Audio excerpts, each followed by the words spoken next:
Selamat siang Tribuners, Anda sedang menyaksikan live update Tribun News bersama saya Firda Ananda. Siang ini kami sajikan informasi terkini dan menarik untuk Anda yang dilaporkan secara langsung oleh reporter kami di lapangan. Dan inilah live update selengkapnya. Kita ke berita pertama, Saudara. Stasiun Mangkoso, tepatnya di Desa Ajakang, Kecamatan Baru, Kabupaten Sulsel, mulai dibangun pada tahun 2015 lalu dan hingga pada saat ini masih belum juga dioperasikan. Selain itu tidak ada penjagaan di stasiun tersebut sehingga menjadi tempat anak-anak untuk nongkrong. Dan juga lokasi stasiun tersebut cukup jauh dari permukiman penduduk.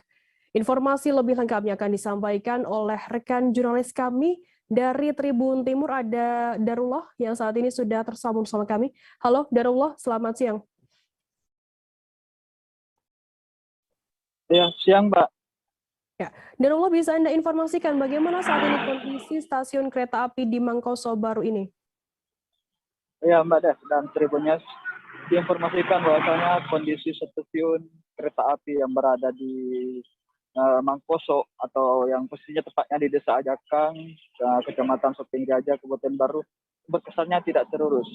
Karena kondisinya saat ini banyak sampah di area-area ruangan, seperti di WC, dan ada ruangan-ruangan tertentu itu banyak sampah berserakan. Selain itu juga banyak terdapat vandalisme atau coretan-coretan di dinding itu yang dilakukan oleh orang-orang yang tidak bertanggung jawab. Ya, selain itu ada sebagian kaca ruangan ya yang kondisinya itu sudah pecah. Kemudian selain itu plafon juga ada kondisinya sudah runtuh dan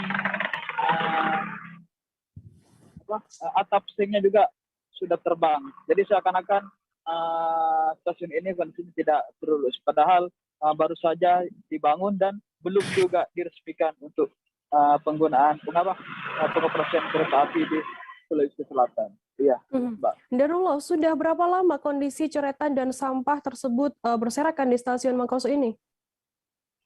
Oh ya, kalau mengenai tepatnya bilang berapa lama, saya tidak tahu, belum ada kepastian terkait hal itu. Hanya saja diperkirakan kondisi itu terjadi sekitaran setahunan lebih karena banyak sampah-sampah dan coretan di dinding yang sudah agak lepas itu catnya. Jadi seakan-akan itu menggambarkan suasana bahwa penulisan itu sudah lama, itu Mbak. Darullah, apakah saat ini sudah ada upaya begitu terkait adanya perbaikan begitu untuk stasiun Mangkoso ini? Dari pantauan tribuntimur.com hingga saat ini kondisinya masih seperti itu. Meskipun kondisi vandalisme di stasiun tersebut kerap atau sering diumumkan di sosial media seperti di Instagram maupun di pemberitaan media. Hingga saat ini masih belum ada upaya untuk perbaikan atau penanganan terjadinya hal serupa di kemudian hari. Ya, Mbak. Baik, terima kasih rekan jurnalis dari Tribun Timur, Darullah, atas laporan Anda. Selamat bertugas kembali.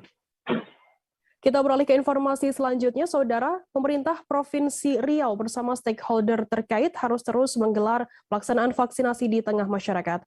Juru bicara Satgas Penanganan COVID-19 Riau, Dr. Indra Yofi mengatakan, capaian vaksinasi di Riau tersebut masih terbilang cukup rendah. Sebab Riau belum masuk ke 10 besar capaian vaksinasi terbanyak di Indonesia. Informasi lebih lengkapnya akan disampaikan oleh rekan jurnalis kami dari Tribun Pekanbaru. Ada Syaiful Miskiono di sana. Halo Syaiful. Halo, ya sudah. Ya, Syaiful, bisa Anda informasikan sudah berapa capaian vaksinasi di Riau saat ini? Ya, baik Firda dan pemirsa Tribuners dimanapun saat ini berada, dapat kami laporkan bahwa saat ini pemerintah Provinsi Riau bersama dengan stakeholder terkait terus menggesa pelaksanaan vaksinasi di Provinsi Riau. Namun memang sejauh ini Provinsi Riau untuk capaian vaksinasinya masih rendah jika dibandingkan dengan provinsi lain. Bahkan Riau masih berada di bawah provinsi tetangga yaitu Sumatera Barat.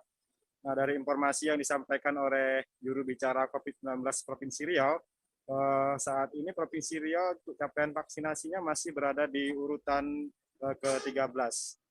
Dari data yang kami himpun, Firda dan pemirsa dapat kami laporkan bahwa dari total 4,6 juta jiwa sasaran vaksin penduduk Riau, hingga saat ini yang divaksin baru sekitar 2,6 juta atau sekitar 58%.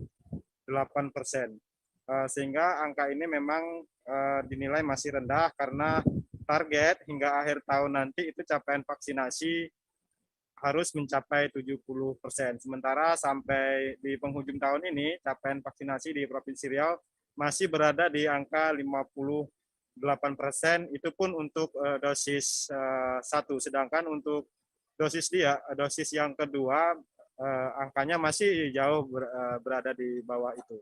Begitu, Firda. Berarti saat ini Riau memang belum mencapai target vaksinasi ya. Kemudian apa yang menjadi kendala masih rendahnya capaian vaksinasi, dan apakah sudah ada solusi begitu dari pemerintah setempat?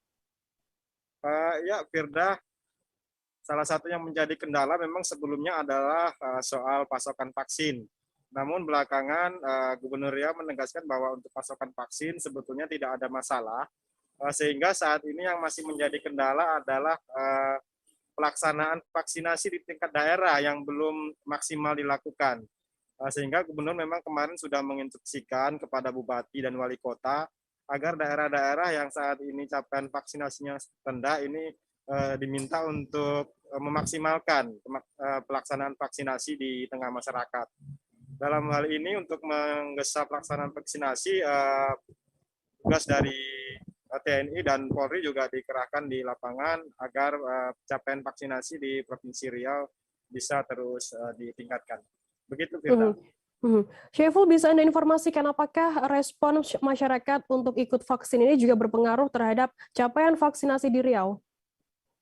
Baik, Firda, untuk antusias masyarakat sebetulnya untuk di Provinsi Riau ini cukup tinggi sekali. Bahkan di beberapa kesempatan jika ada pelaksanaan vaksinasi massal itu selalu ramai dikunjungi oleh masyarakat. Bahkan dari kuota yang sudah disiapkan oleh tim vaksinator selalu saja kekurangan. Artinya jika dilihat kondisi di lapangan memang saat ini tidak disebabkan oleh masyarakat yang tidak mau divaksin, namun karena memang keterbatasan jumlah vaksin yang ingin disuntikan kepada masyarakat. Karena sejauh ini memang kami melihat antusias masyarakat di Provinsi Riau sangat tinggi sekali untuk divaksin, namun di beberapa kesempatan mereka tidak kebagian vaksin karena dosis vaksin yang disiapkan sudah habis disuntikan kepada masyarakat yang lain. Begitu, Firda. Baik, terima kasih rekan jurnalis dari Tribun Pekanbaru, Syaiful, atas laporannya. Selamat bertugas kembali. Dan tadi Tribuners, Syaiful juga sudah menghimpun keterangan dari Dr. Indra Yofi, Jubir Satgas COVID-19 Riau. Berikut liputannya untuk Anda. Kami mendapat laporan masih ada kurang lebih 60-an ribu siswa SMA dan sederajat seluruh Provinsi Riau yang belum melakukan vaksinasi. Dan ada 1.200-an kalau saya nggak salah jumlah guru yang belum divaksinasi. Nah, ini masih jadi PR, terutama teman-teman di Dinas Pendidikan, Dinas Kesehatan setempat untuk memastikan percepatan vaksinasi untuk anak-anak kita dan guru-guru kita supaya jangan sampai terpapar oleh COVID-19. Oke, thank you. Kita beralih ke informasi selanjutnya, Saudara. Penanganan kasus poligami tanpa izin yang dilakukan oknum aparatur sipil negara ASN di lingkungan pemerintah Kabupaten Sampang, Madura akhirnya rampung. Hasilnya, pelaku berinisial H yang tak lain adalah Kepala Puskesmas Kecamatan Camplong, Sampang, dikenai sanksi penurunan jabatan. Dalam penanganan kasus poligami tanpa izin, yang bersangkutan benar-benar terbukti melakukannya, sehingga dijatuhi sanksi kepegawaian. Informasi lebih lengkapnya akan disampaikan oleh rekan jurnalis kami dari Tribun Madura. Ada Hanggara Pratama di sana. Halo, selamat siang Hanggara.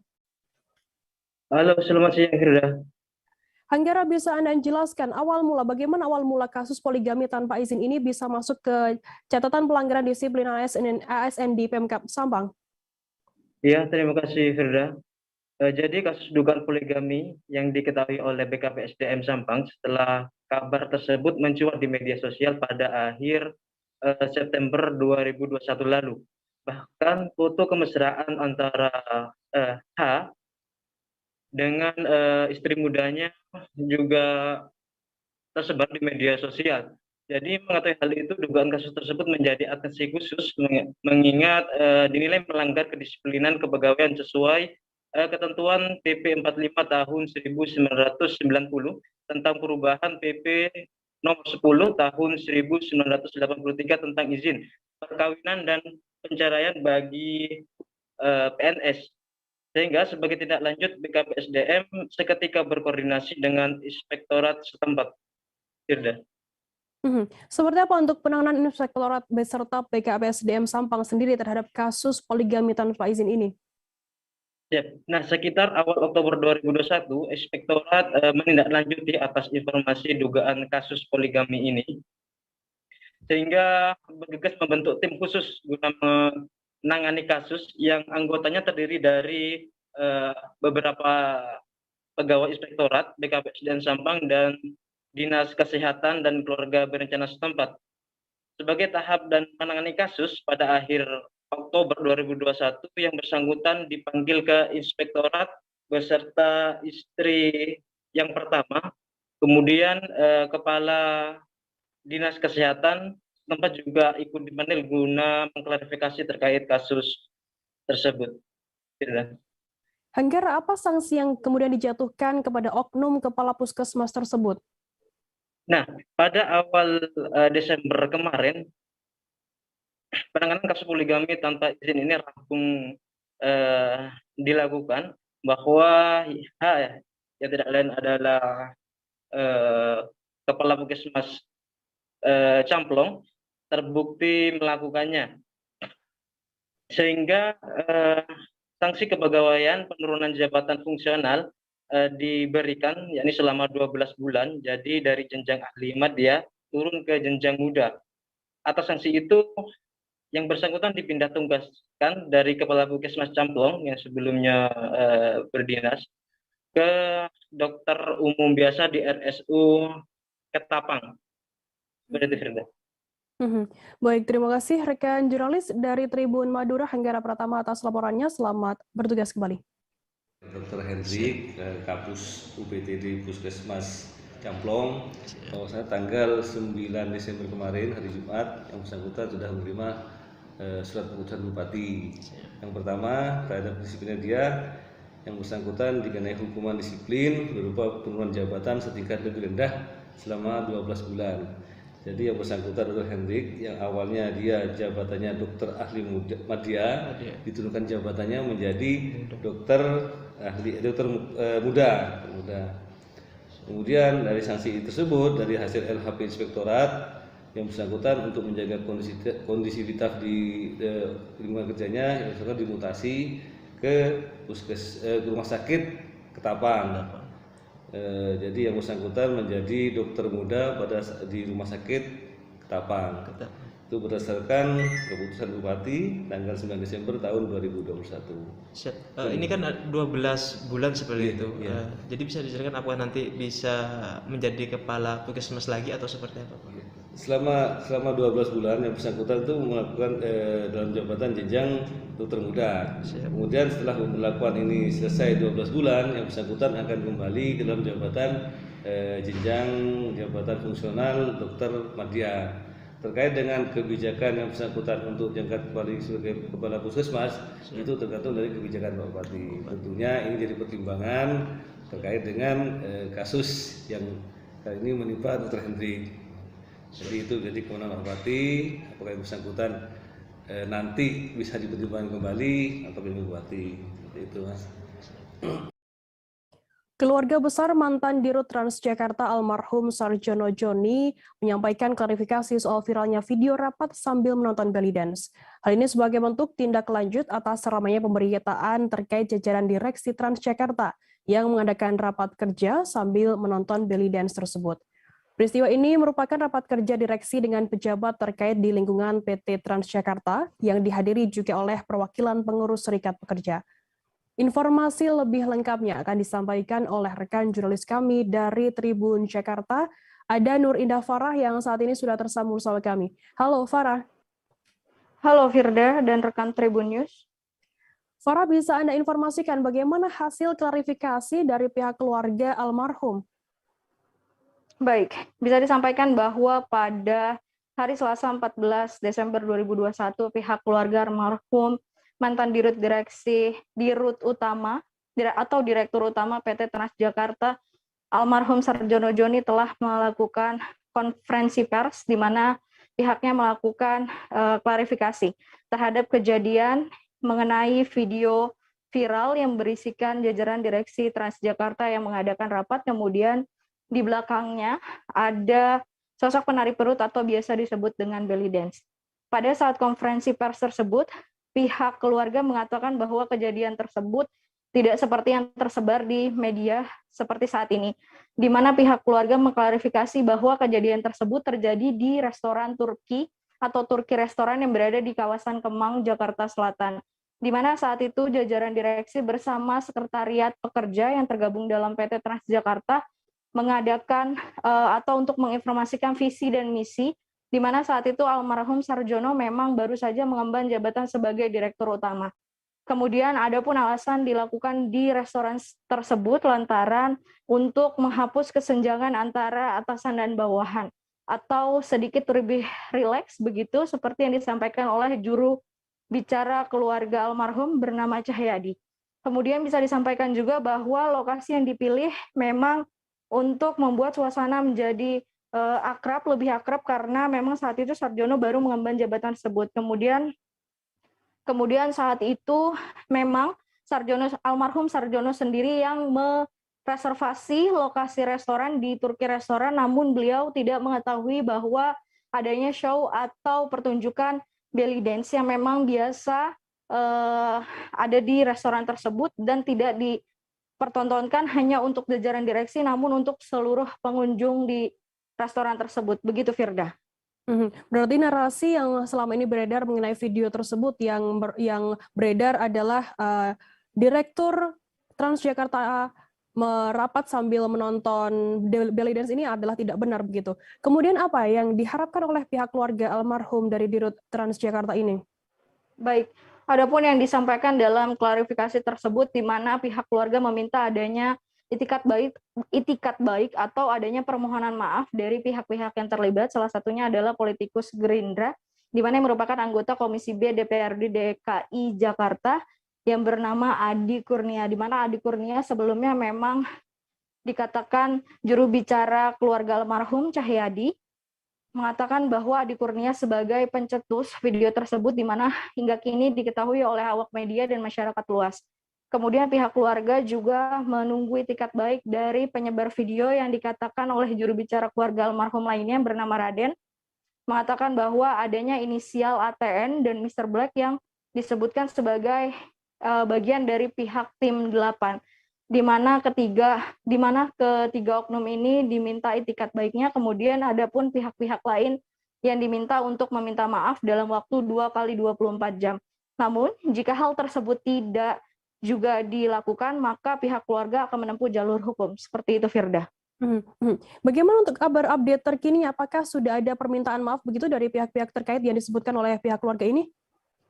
Baik, hingga saat ini data yang diterima oleh tribunjakarta.com adalah pihak terkait yang memang disebutkan sebelumnya hanya pria yang berinisial M, di mana menjadi bagian yang terlibat dalam penyebaran video tersebut, yang sudah melakukan komunikasi melalui WhatsApp kepada pihak perwakilan keluarga almarhum. Namun sisanya termasuk Adi Kurnia sampai saat ini diketahui belum mengkonfirmasi untuk melakukan itikat baik. Seperti itu, Firda. Baik, terima kasih rekan jurnalis dari Tribun Jakarta, Nur Indah Farah Audina atas laporan Anda. Selamat bertugas kembali. Kita beralih ke informasi selanjutnya, Saudara. Seorang oknum Babin Kamtibmas di Madiun, Jawa Timur melakukan perusakan terhadap fasilitas lapak UMKM di Tawangrejo, Kecamatan Kartoharjo, Kota Madiun, Jawa Timur. Aksinya tersebut terekam kamera CCTV yang ada di lokasi pada Minggu 5 Desember. Pelaku masuk ke area lapak, mengendarai sepeda motor dan menghentikannya di depan sebuah lapak. Kemudian pelaku mematikan arus listrik dan memotong lampu yang terpasang di payung taman.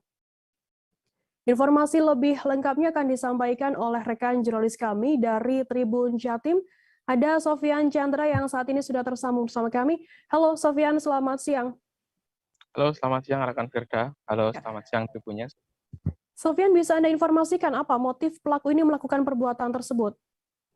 Ya, Firda, dapat dilaporkan memang pada hari Minggu tanggal 12 Desember kemarin telah terjadi pengerusakan lapak UMKM yang dilakukan oleh salah satu oknum polisi yaitu Babin Kamtibnas di bawah payung hukum Polres Madiun Kota berinisial TH.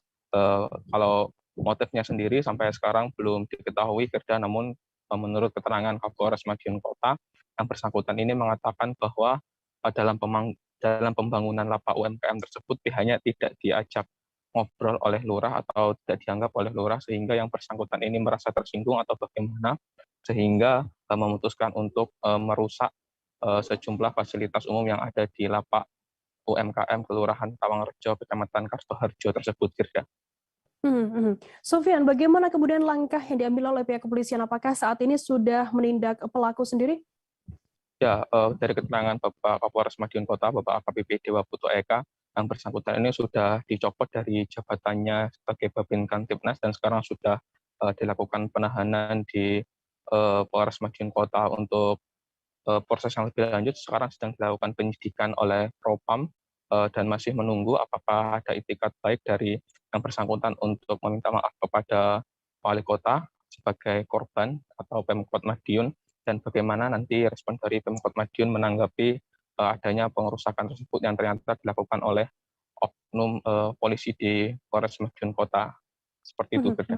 Sofian, apakah dari Wali Kota sendiri sudah mengetahui adanya pelaku ini ternyata adalah oknum Babin Kamtibmas, begitu? Ya, tadi saya juga sudah melakukan wawancara dengan Bapak Wali Kota Madiun, Bapak Maidi. Beliau juga sudah mengetahui bahwa ternyata yang melakukan pengerusakan adalah salah satu oknum polisi, dan beliau mengapresiasi langkah Kapolres Madiun Kota yang langsung bertindak cepat dan tegas setelah lurah dari Tawangrejo melakukan laporan atas pengerusakan tersebut yang ternyata pelakunya adalah anggotanya sendiri. Sehingga Bapak Maidi mengapresiasi Kapolres Madiun Kota tidak segan untuk menjatuhi hukuman walaupun pelakunya adalah anggota dari kepolisian sendiri, Firda. Sofian, bagaimana untuk kondisi lapak UMKM yang sempat dirusak oleh oknum tersebut? Ya, Firda, tadi juga saya sempat ke lapak UMKM di Kelurahan Tawangrejo langsung, dan dari pengamatan sudah dibetulkan, Firda, baik itu box control maupun jaringan-jaringan dan kabel listrik yang dipotongi oleh pelaku tadi sudah terpasang kembali dan sudah terlihat sangat rapi, Firda. Dan Bapak Wali Kota sendiri tadi juga mengatakan tidak akan menuntut ganti rugi kepada sang pelaku, tapi nanti akan dilihat bagaimana itikat baik dari sang pelaku, apakah akan meminta maaf kepada Bapak Wali Kota sendiri, karena sampai saat ini Bapak Wali Kota, Pak Maidi, belum menerima permintaan maaf dari sang pelaku, Firda. Baik, terima kasih rekan jurnalis dari Tribun Jatim, Sofian Chandra, atas laporannya. Selamat bertugas kembali. Dan tadi Tribuner, Sofian juga sudah menghimpun keterangan dari Wali Kota Madiun, Bapak Maidi. Berikut liputannya untuk Anda. Tapi harusnya perbuatan itu perbuatan yang cukup mengecewakan. Apalagi dia seorang pengaman. Saya terima kasih sekali pada institusi Polri. Saya terima kasih sekali karena apa? Pelakunya dari sana diindu sendiri. Itu luar biasa ya. Hebat Pak Kapolres, hebat ya. Hebatnya Pak Kapolres ini betul-betul adil. Walaupun itu anak buah salah, dibuka anak buah saya salah. Itu hebat, luar biasa. Ini luar biasa. Jadi jangan sampai macam-macam itu rakyat, masyarakat jangan seperti itu. Ini institusi aja. Di tubuhnya itu aja, itu dibuka loh. Itu hebat, saya salut sekali ini. Jadi tidak tedeng aling-aling, dia adil, dia melanggar, ya diadili. Dan ini merugikan rakyat. Ini merugikan rakyat. Saya dengan merugikan rakyat, sebelum ada tuntutan dari rakyat, harus kita adili dulu. Kita adili dulu, enggak apa-apa. Jadi biar rakyat puas, semuanya kita adili, sehingga rakyat sendiri hati-hati. Tribuners, seusai jeda kami akan kembali dengan informasi menarik lainnya, tetaplah di Live Update. Oke, apa kabar Bang Aris di sini untuk strateginya? Kalau saya sendiri di Jumit 37 ini yang semalam baru mulai, saya udah sebenarnya aku nggak ngerasa itu penangkapan atau penggerebegan atau apapun itu, karena gini loh, posisinya aku kriteria. Jadi kita mengenal disebut dengan stroke yang tidak berdarah dengan stroke yang berdarah. Stroke yang tidak berdarah itu biasanya ditandai dengan adanya penyumbatan. Kalau itu terjadi di sini mungkin pikirnya tidak ke situ kali ya. Tapi kalau di Korea atau di Kamboja itu ada beberapa paper yang saya itu Mas, ya, dulunya tukang koran. Oh gitu ya. Tukang koran. Ya, saya baca itu Pak. Tuh kan, pernah baca kan? Ya. Jadi kalau saya jadi pangdam itu udah bersyukur banget. Si anak ini dijadikan sebagai tersangka begitu. Ya, kalau ini kita bicara yang di luar kasus Sebongombo ya. Dengan nama hujan shower, di mana terdapat batas jelas antara daerah hujan dan tidak hujan yang biasanya terjadi pada fase awal mature stage atau tahap berbahaya itu Kang. Jadi mulai artinya terjadinya perlembekan. Nah itu untuk penetrasi akan sulit. Gitu, ya. Dok, saya ini menurut saya memang tidak mudah, bukan urusan tanah diambil. Kalau misalnya Amerika Serikat sekarang, Rasulullah mengatakan dalam sebuah hadis bahwa berpuasa di 6 hari Syawal itu. Oke, apa kabar Bang Aris di sini untuk strateginya? Kalau saya sendiri di Jumit 37 ini yang semalam baru mulai, saya udah sebenarnya aku nggak ngerasa itu penangkapan atau penggerebegan atau apapun itu, karena gini loh, posisinya aku kriteria. Jadi kita mengenal disebut dengan stroke yang tidak berdarah dengan stroke yang berdarah. Stroke yang tidak berdarah itu biasanya ditandai dengan adanya penyumbatan. Kalau itu terjadi di sini mungkin pikirnya tidak ke situ kali ya. Tapi kalau di Korea atau di Kamboja itu ada beberapa paper yang saya itu Mas, ya, dulunya tukang koran. Oh gitu ya. Tukang koran. Ya, saya baca itu Pak. Tuh kan, pernah baca kan? Ya. Jadi kalau saya jadi pangdam itu udah bersyukur banget. Si anak ini dijadikan sebagai tersangka begitu. Ya, kalau ini kita bicara yang di luar kasus Sebongombo ya. Dengan nama hujan shower, di mana terdapat batas jelas antara daerah hujan dan tidak hujan yang biasanya terjadi pada fase awal mature stage atau tahap berbahaya itu Kang. Jadi mulai artinya terjadinya perlembekan. Nah itu untuk penetrasi akan sulit. Gitu, ya. Dok, saya ini menurut saya memang tidak mudah, bukan urusan tanah diambil.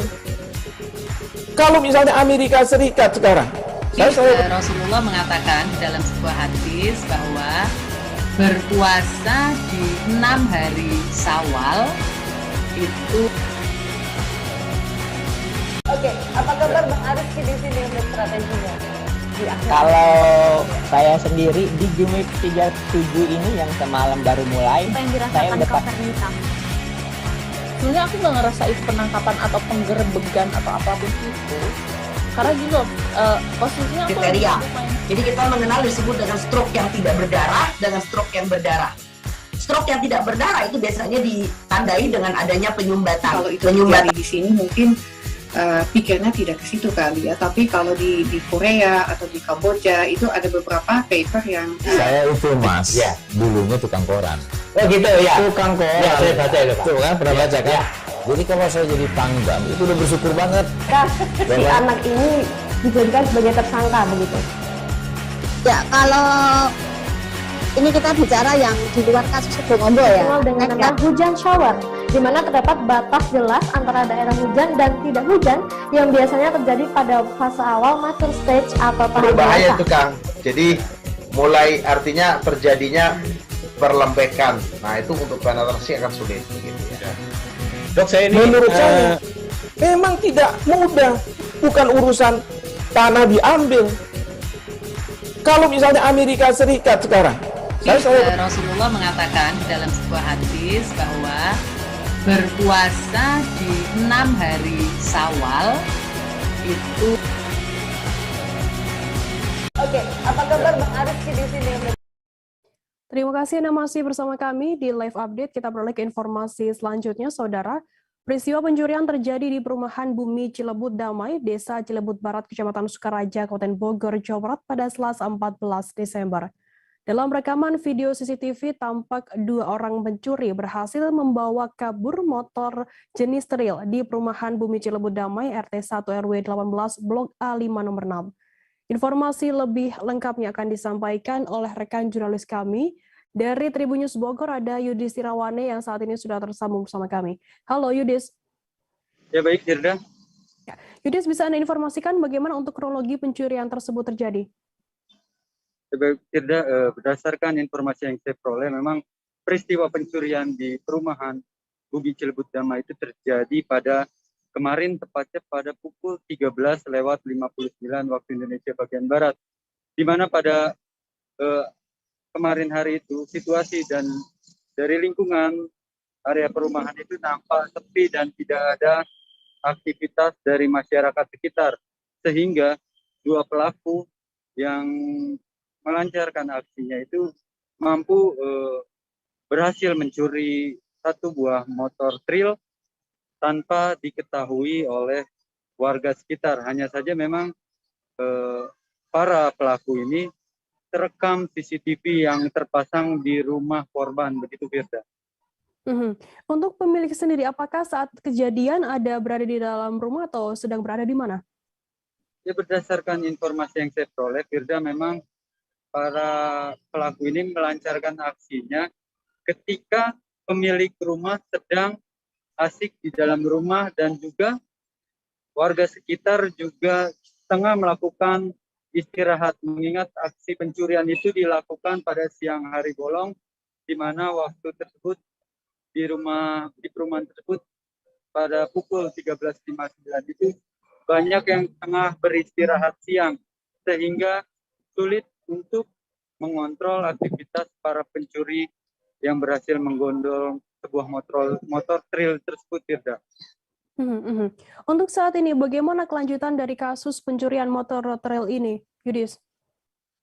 Ya, berdasarkan informasi yang saya peroleh, korban atas nama Zaki sudah melaporkan kejadian tersebut ke pihak kepolisian, terutama Polsek Sukaraja, Kabupaten Bogor, di mana Zaki, korban, telah menyerahkan bukti rekaman CCTV, di mana ada dua orang pelaku yang berhasil membawa kabur motor trailnya, dan saat ini pihak kepolisian tengah melakukan pendalaman terhadap kasus pencurian yang dilakukan pada kemarin hari, Firda. Baik, terima kasih rekan jurnalis dari Tribun News Bogor, Yudis Tirawane atas laporannya. Selamat bertugas kembali. Kita beralih ke informasi selanjutnya, Saudara. Gesekan antara dua kubu supporter yang pecah di Jalan Pandanaran, Desa Danguran, Kecamatan Klaten Selatan, Klaten, Jawa Tengah, pada akhir pekan kemarin berujung damai. Kedua belah pihak kelompok supporter menyatakan damai setelah mendapat mediasi dari jajaran Polres Klaten. Kedua perwakilan supporter PSS Sleman dan PSIM Yogyakarta di Klaten pun bersalaman di Mapolres Klaten pada Selasa 14 Desember. Informasi lebih lengkapnya akan disampaikan oleh rekan jurnalis kami dari Tribun Jogja. Ada Al-Murfi Sofia di sana. Halo, selamat siang Al-Murfi.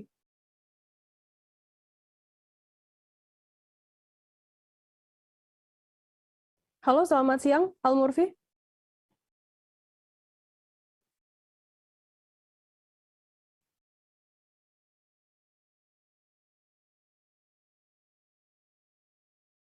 Halo, selamat siang. Al-Murfi, bisa mendengar kami dari studio? Ya, halo, selamat siang Firda. Ya, Al-Murfi, bisa Anda informasikan terkait perkembangan kasus gesekan supporter di Klaten ini?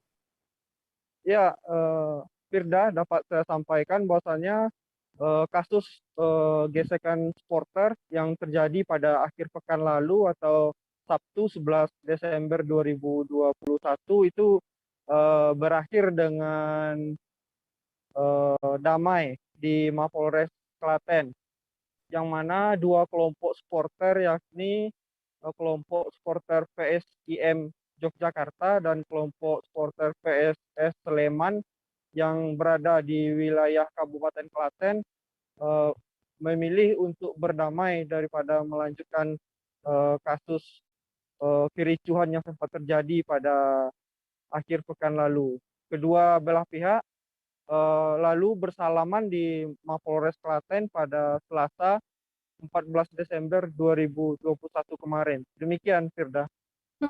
Apakah saat ini sudah diketahui terkait penyebab gesekan antar supporter ini, Al-Mufi? Ya, Firda, dapat saya sampaikan bahwasanya kasus gesekan antar supporter itu terjadi pada Sabtu 11 Desember 2021 sekitar pukul 17.00. Saat itu kelompok supporter PSIM Yogyakarta sedang melakukan merayakan ulang tahun dari salah seorang anggotanya di sebuah warung di Desa Danguran, Kecamatan Klaten Selatan. Nah, di saat bersamaan tidak jauh dari lokasi juga terdapat kelompok supporter PSS Sleman yang sedang melakukan nonton bareng atau nobar PSS Sleman saat itu berlaga di Liga 1. Nah, karena diduga ada oknum yang memulai, akhirnya kedua supporter sempat terlibat saling lempar batu di Desa Danguran, Kecamatan Klaten Selatan tersebut, sehingga pihak kepolisian terpaksa turun ke lapangan untuk melakukan mengurai massa yang terlibat bentrokan tersebut. Demikian, Firda. Baik, terima kasih rekan jurnalis dari Tribun Jogja Al-Murfi Sofyan atas laporannya. Selamat bertugas kembali. Dan tadi Tribuners Al-Murfi juga sudah menghimpun keterangan dari perwakilan supporter dari PSIM, Dwi Sigit Kurniawan. Berikut liputannya untuk Anda. Warga yang mendukung di sana anggota memang 50 orang itu undangan dari situ atau gimana, dari teman-teman Jogja ke sini atau undangan dari kita ke Jogja? Oh gitu. Jadi semuanya yang di situ itu Klaten semua? Ada yang tidak? Oh, ada yang tidak. Kita beralih ke informasi selanjutnya, Saudara. Di hari keempat pencarian, tim gabungan berhasil mengevakuasi korban atau penumpang mobil travel merek Toyota Kijang Innova yang jatuh ke jurang di kawasan Pakpak Barat, Sumatera Utara. Mobil travel tersebut diketahui terjun ke jurang dan masuk ke Sungai Lekombih pada Minggu 12 Desember. Untuk mengetahui update informasi mengenai proses evakuasi korban atau para penumpang ini saat ini, kami sudah tersambung dengan wartawan dari Serambi News Indonesia, ada Halidin di sana.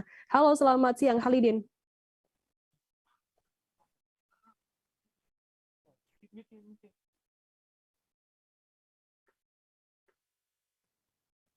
Halo, selamat siang Firda. Ya, Halidin, bisa Anda informasikan saat ini di hari keempat ini sudah ada berapa korban yang ditemukan oleh tim gabungan? Ya, baik. Sahabat Tribun News, dimanapun berada, kami hari ini adalah hari keempat proses pencarian korban mobil jatuh di jurang Pakpak Barat yang masuk ke dalam Sungai Lekombih dan yang mengalir ke kota Subulu Salam. Mobil dengan nopol BL 1537EF ini adalah travel antar Aceh menuju Medan. Mobil ini jatuh pada Minggu 12 Desember lalu. Nah, hingga hari keempat ini sudah ada 3 korban yang ditemukan oleh tim gabungan pencarian dan masyarakat. Ketiga korban yang ditemukan, masing-masing 2 adalah wanita, 1 seorang pria. Kedua wanita tersebut adalah pertama Khairumi, usia 22 tahun, mahasiswi asal Melabuh yang kuliah di Medan. Kemudian yang kedua adalah Fitri Elvirati, mahasiswi asal Nagan Raya. Kemudian untuk seorang laki-laki yang ditemukan dikenali sebagai Arman Yusuf, yang tak lain adalah driver atau sopir travel naas tersebut. Nah, hari keempat ini belum ada tanda-tanda penemuan korban lainnya. Sisa korban ada 4 orang karena berdasarkan laporan yang kami terima, korban atau penumpang mobil naas tersebut berjumlah 7 orang. Dari ke-7 itu 3 sudah ditemukan, sehingga yang 4 sisanya belum ditemukan, masing-masing 2 wanita, 2 pria. keempat korban masing-masing bernama Muhammad Amir Lubis, kemudian ada Tata Agus Tiana, dan ada Sudarsih, serta seorang lagi bernama Masdi. Begitu, Firda. Bisa Anda informasikan untuk bagaimana proses pencarian dari ketujuh korban ini? Ya, Firda dan sahabat Tribun News, bahwa proses pencarian korban di lokasi jatuhnya memang cukup menyulitkan karena ada berbagai kendala. Perlu saya jelaskan, Firda dan sahabat Tribun News, lokasi jatuhnya mobil travel BL 1537 EF ini berada di jurang kedalaman puluhan meter, bahkan ada yang 100 meter lebih. Dan lokasinya, ya, lokasi antara jatuh dengan penemuan korban itu terpaut hampir 7 kilo bahkan 10 kilo dari lokasi kejadian, Firda dan sahabat Tribun News. Untuk mencapai lokasi temuan, dan ketiga mayat itu ditemukan di kawasan air terjun Kedabuhan, salah satu jurang paling ekstrim di sana. Dan menuju ke lokasi itu jika dari Badan Jalan Nasional membutuhkan jarak sekitar hampir 800 meter, Firda, ke bawah. Kemiringan tebing ke jurang itu bukan 80 derajat, tapi bahkan seperti tembok. Bukan lagi bukit, bahkan sudah semacam tembok dia. Jadi bayangkan untuk turun ke bawah itu harus menggunakan tali. Sehingga proses evakuasi harus menggunakan perahu karet untuk membawa korban. Tidak bisa melalui jalur darat. Kami juga jelaskan bahwa kedalaman tempat air terjun tersebut, menurut informasi yang kami terima dari tim Basarnas, itu diperkirakan antara 16 meter hingga 25 meter. Begitu, Firda. Dan kecepatan arus di sana, kami bisa gambarkan berdasarkan hasil penelitian terakhir, kecepatan arus air di Sungai Laekombih itu mencapai 50 km per jam.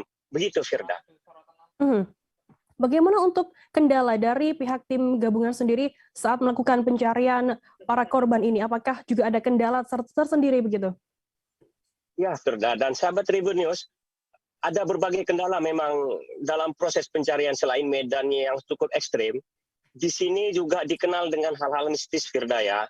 Ini pengalaman pada saat proses evakuasi mayat ketiga kemarin.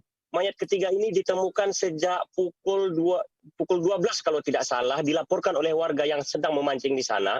Namun proses evakuasi itu mencapai berjam-jam karena antara petugas atau tim gabungan sempat tarik-menarik dengan yang konon katanya penghuni daripada sungai tersebut, Firda.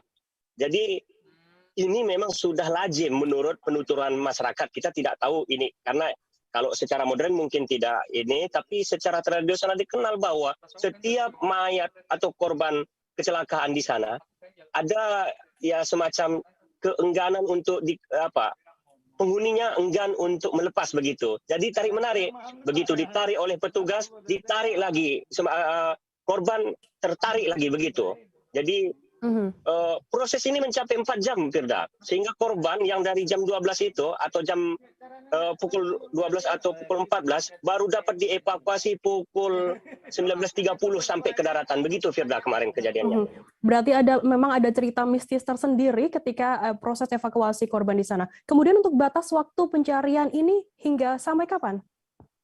Nah, berdasarkan hasil konfirmasi kami ke pihak tim dari Basarnas, kemudian ada Badan Penanggulangan Bencana baik Papak Barat, kemudian ada kemarin Kapolres Papak Barat AKBP Rocky.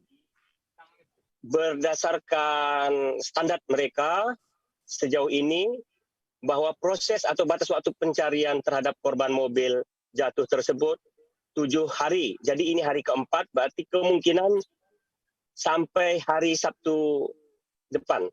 Sabtu nanti untuk memenuhi 7 hari. Nah, nanti di sana akan dipertimbangkan kembali apakah akan diperpanjang atau bagaimana, nanti kembali dievaluasi. Begitu, Firda.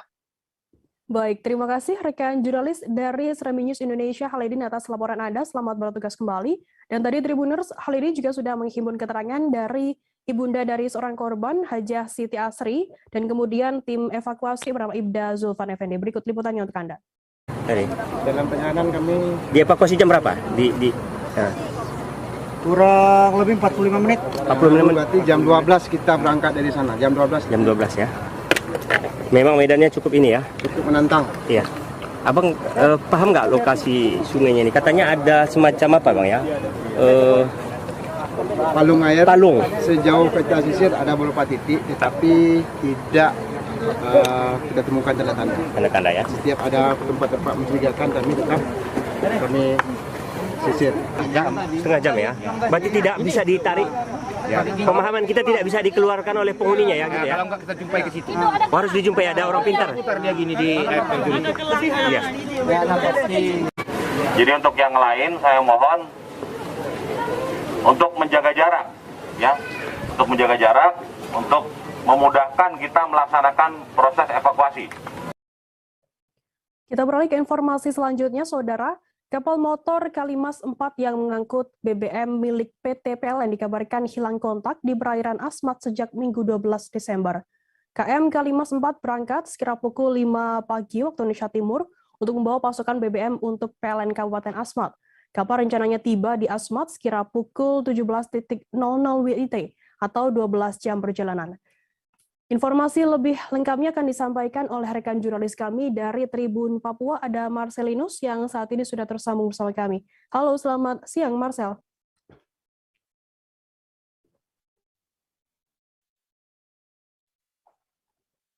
Ya, selamat siang Firda. Ya, Marcel, bisa Anda informasikan bagaimana kronologi hilang kontaknya KM Kalimas ini? Baik Firda dan Tribuners, selamat siang. Dapat saya informasikan di sini bahwa untuk kehilangan kapal motor Kalimas 4 yang mengangkut bahan bakar minyak menuju ke Kabupaten Asmat hilang sejak hari Minggu tanggal 12 Desember 2021.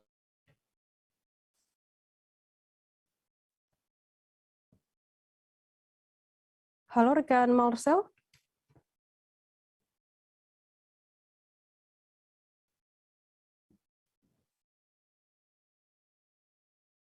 Kehilangan tersebut baru dilaporkan oleh Ibu Ogi pada tanggal 14 Desember 2021 kemarin. Begitu, Firda. Untuk jumlah awak kapal dari KM Kalimas 4 ini total ada berapa?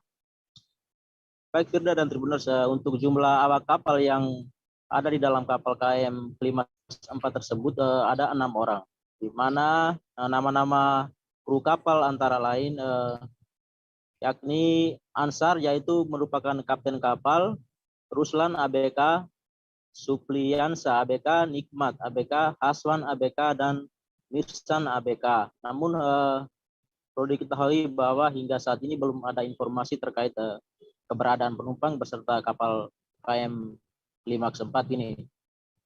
Begitu, Berita. Marcel, apa upaya dari tim SAR sendiri saat melakukan pencarian kapal KM Kalimas 4 ini?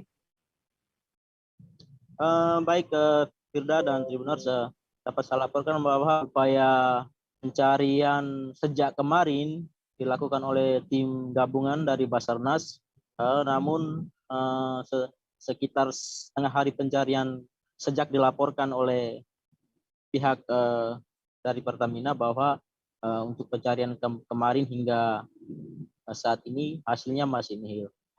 Perlu diketahui bahwa tadi pagi sekitar pukul 7.40 itu tim SAR gabungan berjumlah 19 orang telah diberangkatkan oleh Kakang Sartimika George Mercy Leorandang, di mana tim sudah berangkat dibantu dengan teman-teman dari Pol Aero dan TNI Angkatan Laut. Begitu, Frida. Baik, terima kasih rekan jurnalis dari Tribun Papua, Marcelinus Labu atas laporan Anda. Selamat bertugas kembali. Dan tadi Tribuners, Marcel juga sudah menghimpun keterangan dari Kepala Kantor Pencarian dan Pertolongan Timika, George Leo Mercy Randang. Berikut liputannya untuk Anda. Saat ini lagi melaksanakan operasi pencarian terhadap hilangnya kapal KM Kalimas 4 yang disampaikan dalam laporan bahwa kapal tersebut bertolak dari Timika ke Kabupaten Asmat untuk mendukung support BBM yang diperuntukkan untuk PLN. Dan sampai saat ini Ya, setelah menerima informasi dari hari Selasa hingga hari Rabu ini, tim masih berupaya melakukan pencarian dan sampai saat ini masih nihil. Menjelang Hari Raya Natal 2021, pemerintah melalui Dinas Perdagangan Kota Sorong, Papua Barat, kembali menggelar pasar murah di sekitaran halaman GKI Immanuel Sorong. Kegiatan tersebut dibuat guna menyambut Hari Natal dan Tahun Baru bagi umat Nasrani di Kota Sorong. Wali Kota Sorong Lambert Citmau mengatakan kegiatan pasar murah ini dilakukan di 3 titik. Untuk mengetahui informasi lebih lengkapnya, saat ini kami sudah tersambung dengan jurnalis dari Tribun Papua Barat, ada Safwan Asari, yang akan memberikan informasi lengkapnya untuk Anda Tribuners. Halo Safwan. Halo, selamat sore Firda. Ya, Safwan, bisa Anda informasikan bagaimana situasi pelaksanaan pasar murah di Kota Sorong, Papua Barat ini? Iya, Firda dan juga Tribuners dimanapun Anda berada, hari ini dapat saya kabarkan dari Kota Sorong, Papua Barat, bahwa sejak pagi tadi pemerintah Kota Sorong dalam hal ini Dinas Perdagangan melakukan membuka pasar murah di sejumlah titik di Kota Sorong. Kegiatan ini sangat disambut positif oleh masyarakat di Kota Sorong, sebab sangat membantu masyarakat dalam hal membeli barang-barang menjelang Natal tahun 2021 ini sendiri. Safwan, kegiatan ini menyasar pada masyarakat kalangan mana saja, bisa Anda informasikan?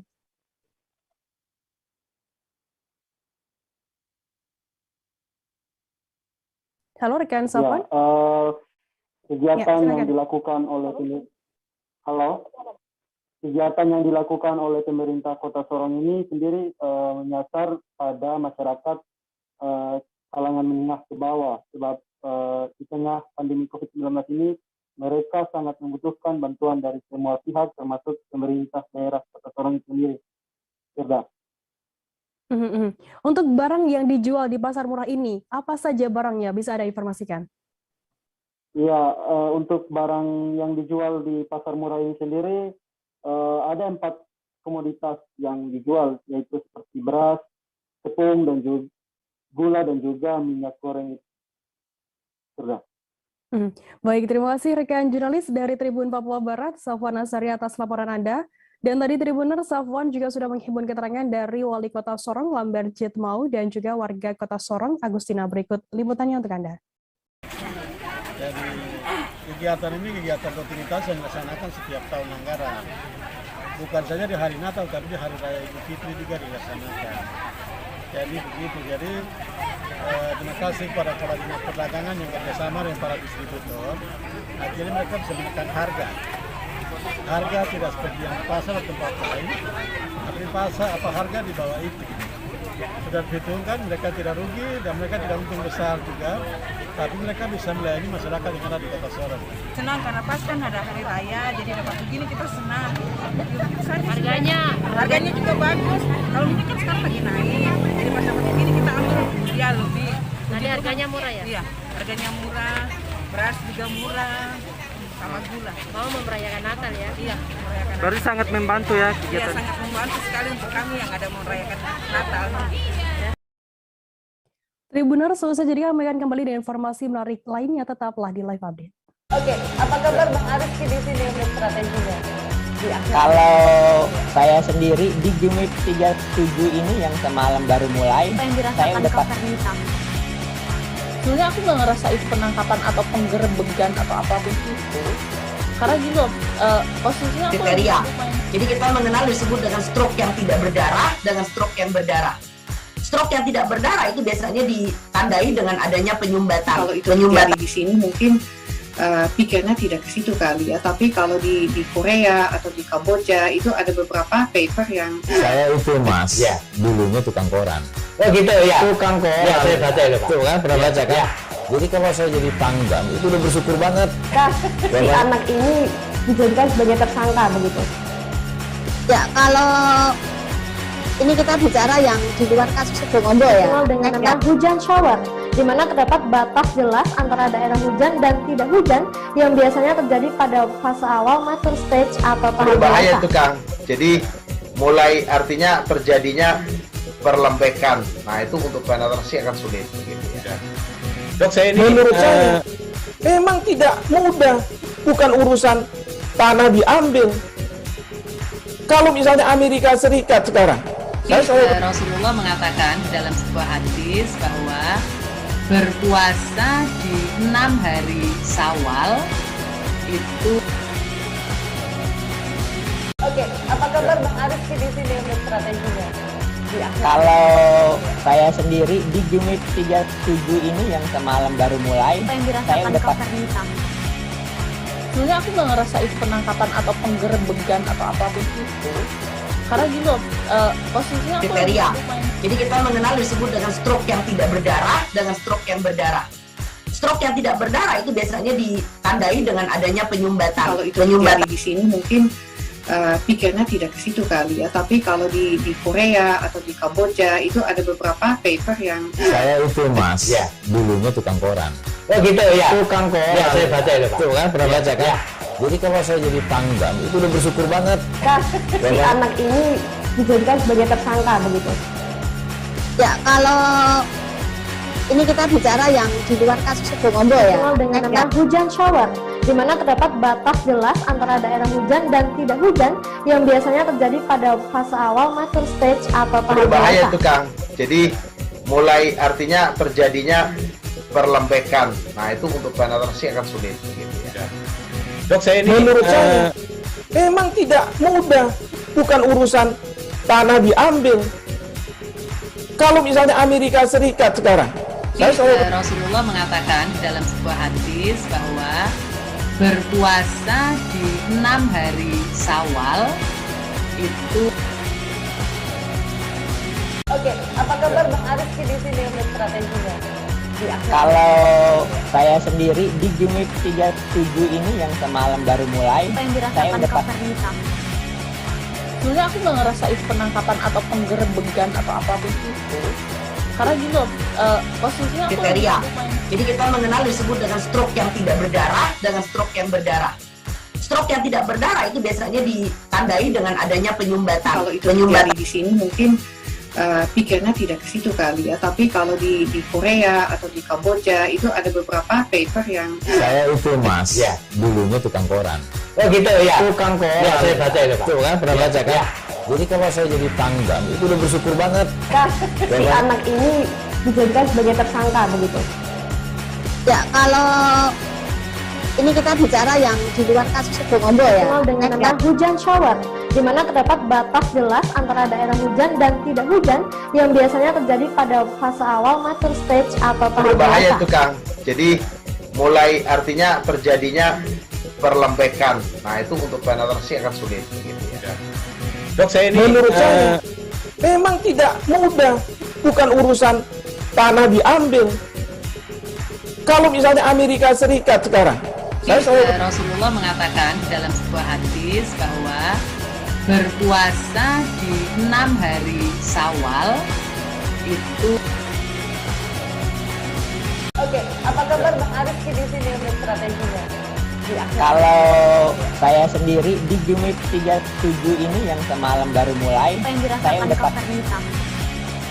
Sebenarnya aku nggak ngerasa itu penangkapan atau penggerebegan atau apapun itu.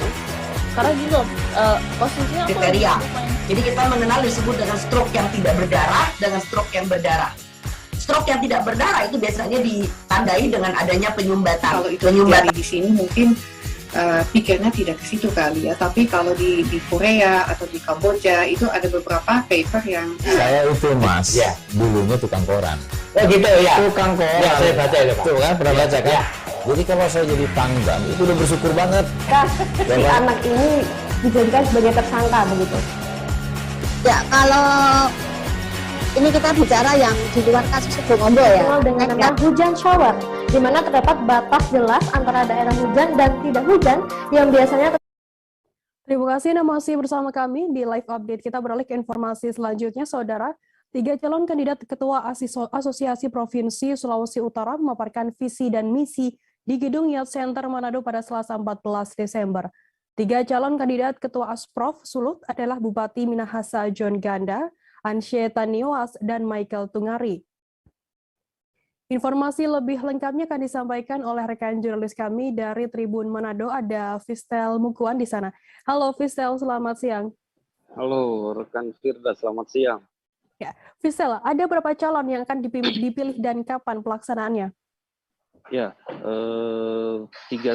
ada 3 calon yang menjadi kandidat calon Ketua Asprof Sulut, sebagaimana yang sudah Firda sebutkan tadi.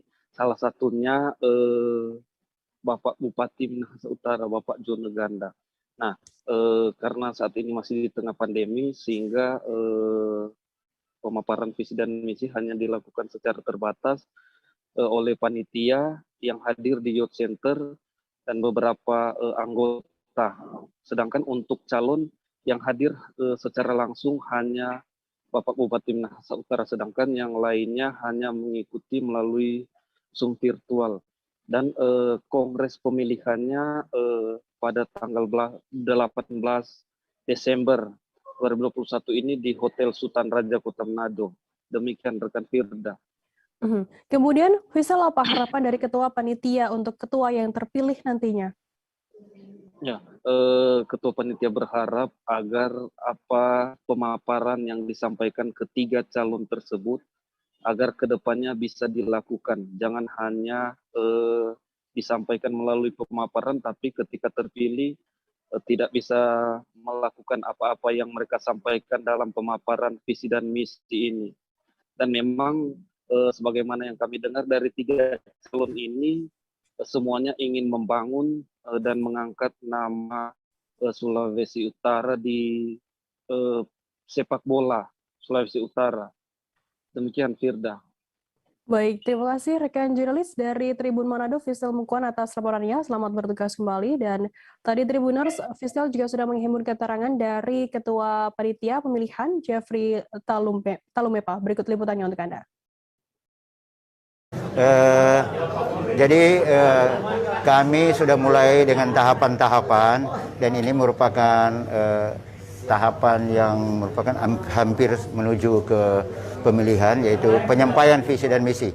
Dan perlu disampaikan bahwa tahapan yang pendaftaran untuk calon kandidat ketua ada 3 orang, dan sampai saat ini lolos verifikasi 3-3. Kemudian untuk bakal calon wakil ketua yang mendaftar 8 orang, tapi lulus verifikasi 4.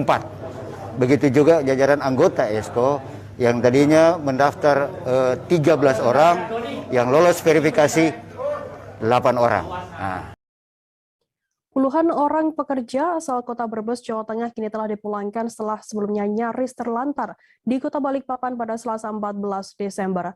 Beberapa waktu lalu, puluhan pekerja tersebut berbondong-bondong mendatangi Kabupaten Kutai Barat lantaran dijanjikan pekerjaan berupa penggalian area lahan untuk instalasi kabel fiber. Namun sesampainya di Kutai Barat, rupanya kondisi lokasi yang didatangi tidak sesuai dengan yang diperjanjikan. Nah, untuk mengetahui informasi lebih lengkapnya, saat ini kami sudah tersambung dengan jurnalis dari Tribun Kaltim, ada Muhammad Zain. Halo, selamat siang Zain.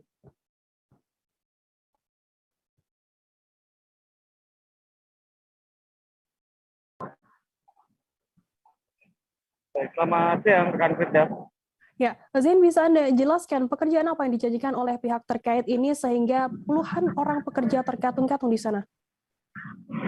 Baik, bisa dilaporkan bahwa 25 pekerja asal Kota Brebes tersebut dijanjikan pekerjaan untuk melakukan penggalian tanah di daerah Kutai Barat, sehingga mereka yang menerima pekerjaan tersebut ini membayangkan bahwa tanah yang berada di kawasan Kutai Barat tersebut ini tidak berbeda jauh dengan tanah yang ada di Pulau Jawa. Namun sesampainya mereka di sana, ternyata tanah yang wilayah yang dijanjikan ini masih berupa tanah padat, sehingga ini sangat menyulitkan bagi mereka untuk melakukan penggalian ataupun melakukan pekerjaan tersebut.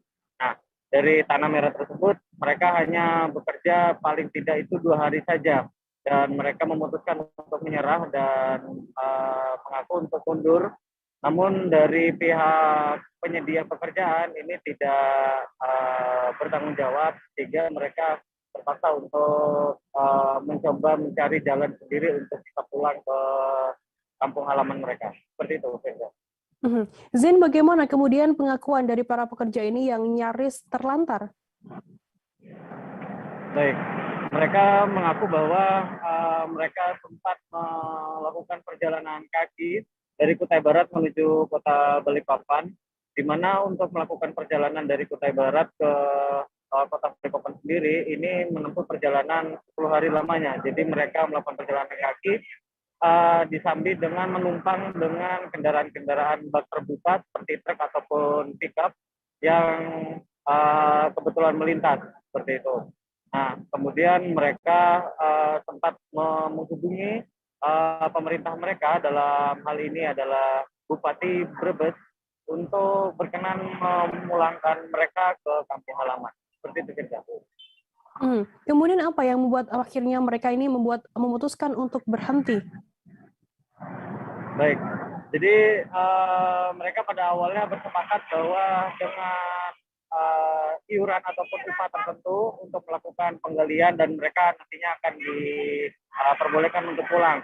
Namun mereka terpaksa untuk mengundurkan diri dari pekerjaan tersebut karena merasa kondisi geografis ini tidak sesuai, sehingga dengan iuran ataupun upah yang disepakati ini tidak sepadan dengan kerja yang harus mereka lakukan dengan menggali tanah padat, tanah merah, seperti itu.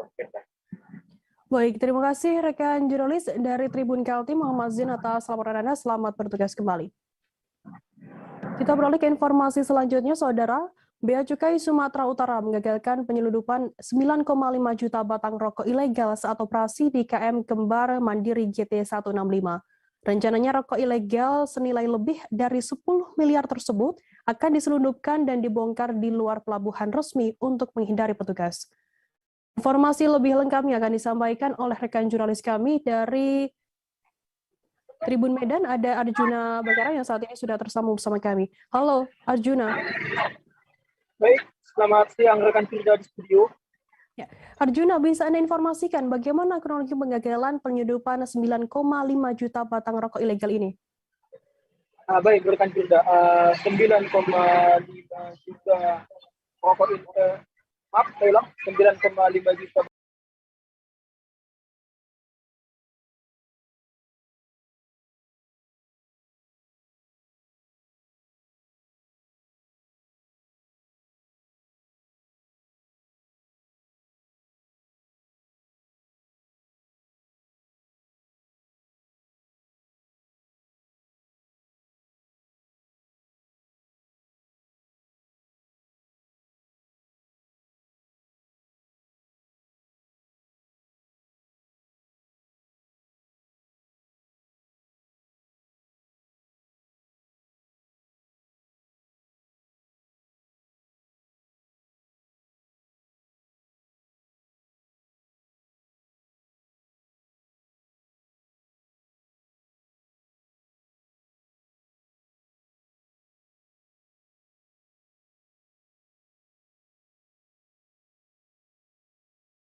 juta rokok maaf, saya ulang, 9,5 juta.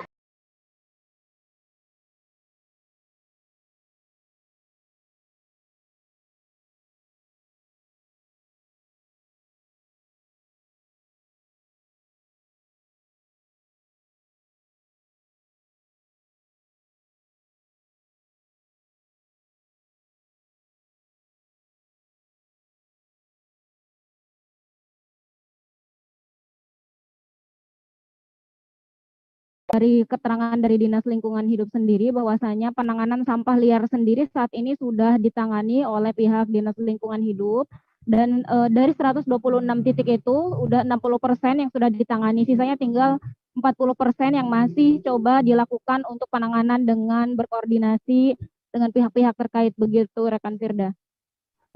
Apa saja? Apakah juga ada keluhan begitu dari masyarakat terkait adanya penanganan sampah liar di Serang? Ya, karena memang beberapa titik sampah liar di Kota Serang sendiri memicu bau yang kurang sedap dan mengganggu dari mulai para pengguna jalan dan juga masyarakat sekitar, sehingga pemerintah Kota Serang memerintahkan kelurahan dan tingkat kecamatan untuk berkoordinasi sama-sama membantu untuk proses penanganan sampah liar ini sendiri. Selain itu juga Pemkot meminta agar lurah, kecamatan hingga pihak terkait untuk berkoordinasi langsung dengan Dinas Lingkungan Hidup, begitu rekan Firda. Kemudian apakah apa bentuk penanganan dari pihak terkait ini terkait 40% sampah liar yang di sana yang belum tertangani saat ini? Ya, untuk penanganannya yaitu mereka akan melakukan pengerukan sampah yang ada di sekitar jalan, kemudian juga selain itu juga mereka akan melakukan pengolahan sampah-sampah yang sekiranya bisa diolah menjadi pupuk dan lain sebagainya. Dan selain itu juga pemerintah Kota Serang akan mengurangi bak-bak sampah yang ada di sekitar pemerintahan Kota Serang. Jadi nanti sampah-sampah tersebut akan diolah sesuai dengan job desk dari masing-masing tingkat kelurahan dan kecamatan Kota Serang sebelum dibuang ke TPA Cilawang, begitu rekan Firda.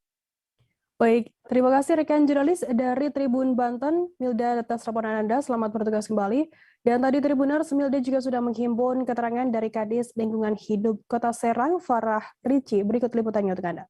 Adendum draft terkait dengan proses pembayaran dampak kompensasi dampak negatifnya, dan ini insya Allah sedang kita bahas bersama bagian hukum dan insya Allah akan dilaksanakan secepatnya. Pak, persiapan dari Cilawang itu sendiri untuk menghadapi kerjasama ini apa aja, Pak? Kan sudah dilakukan ini dari bantuan keuangan, pengecoran jalan, pembuatan untuk pengolahan air lindi, pembuatan bronjong, pembuatan sumur air tesis untuk warga, udah banyak ya. Dalam waktu dekat apa aja, Pak? Dalam waktu dekat. Dalam waktu dekat, ya semuanya sedang dilaksanakan, dikerjakan. Ya. Mantan Direktur Utama PT Pelabuhan Indonesia Pelindo II, Richard Jos Lino alias RJ Lino, divonis hukuman 4 tahun penjara dan denda 500 juta rupiah subsidi 6 bulan kurungan.